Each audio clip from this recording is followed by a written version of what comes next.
Hi Karen, I'm Zeynep Azer, the assistant editor of the Cement and Concrete World publication of Türk Çimento. First of all, welcome to Ankara and the Türk Çimento event. It's a great honor for us to have you here. Thank you very much. Well, thank you very much for the invitation. Very pleased to be here. Before our event starts this morning, we would like to have a short interview with you. If you're ready, we can begin. Sure. Thank you. You served as editor-in-chief of Cement and Concrete Research for many years, and your contribution has been instrumental in making it one of the most influential journals in this worldwide.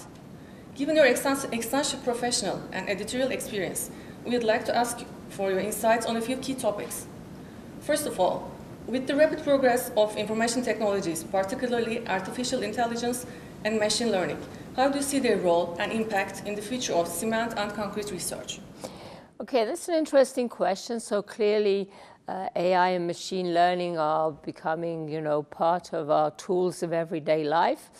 I think we have to realize two important things. First of all, they really work only well when you have really vast amounts of data and where you have a kind of limited scope. You're not trying to extend outside the boundaries of what is known.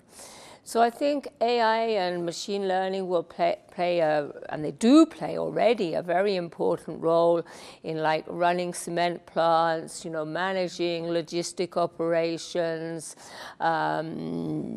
perhaps having more regular quality in concrete plants. I think they won't play such a dominant role in actually research where we want to find out new things and we want to understand. Of course, they will play a very important role in support, in helping people write well. I encourage all my, particularly non-English speaking students to use AI tools because it really can speed up. Yeah. And also I think they can be very good in helping with computer programming, for example. But I think they're no substitute for really thinking and understanding and trying to understand what's going on, and so trying to improve things. Thank you very much for your answer. Secondly, what kind of academic and technical foundation do you think young researchers should build if they wish to pursue a career in cement and concrete research? Well, I think the big issue in cement and concrete is this is clearly a material that's used in civil engineering applications, but the whole process of how it works is a chemical process. And I think this is a little bit the issue that often civil engineers are kind of leaving behind a bit the chemistry. They don't like that aspect so much. And that then becomes a problem when you come to, progressing in research. I mean, I was lucky that I come from a material science background. I think a material science background is really ideal because that's when you're studying, what is the links between the processing, the reactions, and then the behavior. And that's really what we want in cement and concrete. Unfortunately, most material scientists are then drawn to areas like, nano particles or healthcare or things like that, and they're not so much going into this very important topic of cement and concrete. Actually, the cement and concrete is also directly related with the chemistry. Yes. So your other part is also a chemist. Yes. It's very important for cement and concrete. So I think chemistry, material science are really important. Thank you very much. Thirdly, in your opinion, what will be the top 2 research areas that are likely to shape the field of cement and concrete in the next decade? Well, I feel quite passionately about this because I feel the problem is that most research is, really not going in a good direction. People are more interested in what we call impact factor, which is how many papers you can publish, than really having impact in the real world. And unfortunately, people want to look at all these subjects which are hype, the latest one is 3D printing. I'm sorry, even the people who have worked in 3D printing will tell you this is not the way forward. It's making higher carbon emissions. We don't have such good structures. So on the other hand, there are a lot of very rich and important research topics that relate to understanding how the process works, I mean, particularly in terms of CO2 reductions, how we can substitute clinker by other materials.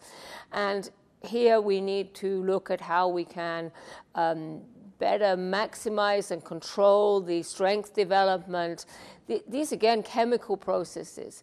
But for a more complete answer to this question, I think your readers should really look at an article we published in Rylem Technical Letters. I think it was about 2, maybe 3 years ago now, on research needs. And there we really go in detail in all the areas and what are the gaps. I think this is really where people need to focus, rather than having this illusion that suddenly they're going to come up with some new miracle solution.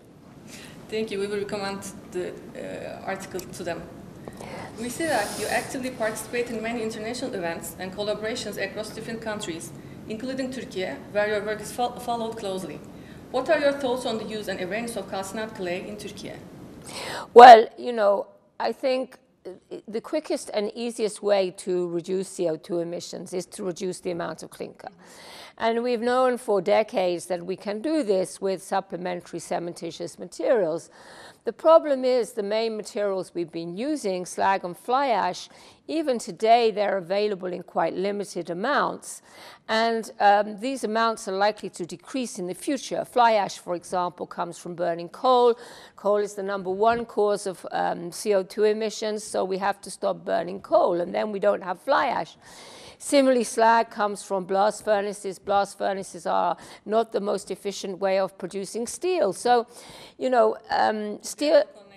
They're all connected. So we have to look for new materials, and really there calcined clay is by far and away the best possibility, because you don't have to use high-grade clays. You can really use low-grade clays. Any mineral, any material that contains about 30% kaolinite. And it doesn't just have to be the clay fraction. I think the word clay is a little bit misleading sometimes, because you can often use materials that are wastes, like dredging sediments from ports and rivers, like washings from aggregates, many waste sources. So there it really becomes part of the circular economy. Adding to this, I want to ask another question about that. Considering that the high kaolinite clays are limited, could you explain how the increased use of low kaolinite clays might affect the quality, and what actions could be taken to this address? Well, it's really not an issue to use low-grade clays. In fact, it's preferable, you know, because high-grade clays, they are more limited, they're very expensive, they have other competing uses. So really, for preference, you know, low-grade clays, as I say, kaolin content in the range like 40, but even down to 30 can be good. And there's really no special processing needed. You just need to calcine that, but you don't need to separate or anything like that. Often the other minerals there are things like quartz or iron oxide, which gives the color. But these don't really interfere with the calcining process. Thank you. Then the other question. Could you share your perspective on how reducing clinker content through the use of calcined clay affects cement quality? Given that Turkey is located in a seismic region, what impact might the reduction of clinker ratio enabled by calcined clay have on the structural safety of buildings? Well, first of all, on the seismic question, I mean, building buildings to withstand earthquakes is largely a question of the reinforcing steel configuration. That's the most important thing, and that's not going to be affected by calcined clay. The real advantage of concretes with calcined clay is that basically they behave in exactly the same way as existing concretes. The elastic modulus, the bond pull-out, all these things scale with compressive strength in the same way. And we can, you know, basic concrete technology tells us how to control compressive strength by controlling the water-cement ratio, by having good curing. These are all the basics, you know, I teach to my students in the first weeks. You know, water-cement ratio is the most critical thing, and then good curing. And this is the same for calcined clay cements as for any concrete. Thank you very much. In the cement industry, limestone is widely used alongside conventional supplementary cementitious materials such as slag and fly ash. What are the advantages and the possible drawbacks of increasing the use of calcined clays in this context? Well, it's important to realize that calcined clay really is a supplementary cementitious material in the same way of slags and fly ash. It has similar chemistry. It contains basically silica and alumina. The big advantage of calcined clays is because they're not glassy, they're much more reactive. And both the silica is available to form more calcium silicate hydrate. Also, the alumina can then act in this synergetic reaction with limestone. So it can make the limestone not just a filler, but actually a reactive component. So, in fact, all the basic chemistry, the phases that form the microstructure, this is exactly the same. And this means that, they're ready to be used immediately. We don't need to work everything out again. As I said already, the problem is that the conventional materials like slag and fly ash are all very, very limited. And then a lot of people talk about natural pozzolans. The problem of natural pozzolans, they generally have very low reactivity. So you cannot go to high levels of replacement, but calcined clays are very reactive. They're really reactive or even more reactive than slags. And that means you can go to high replacement levels, which of course can reduce CO2. If we really exploit the full potential of calcined clays, we can reduce worldwide between 400 and 800 million tons of CO2 per year. And that's like 1 to 2% of the entire world emissions from just one single technology.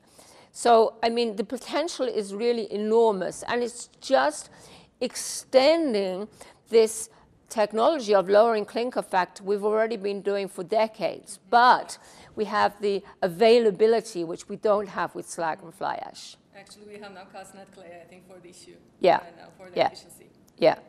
And finally, do you believe calcined clays could become the most widely used supplementary cementitious material in the near future?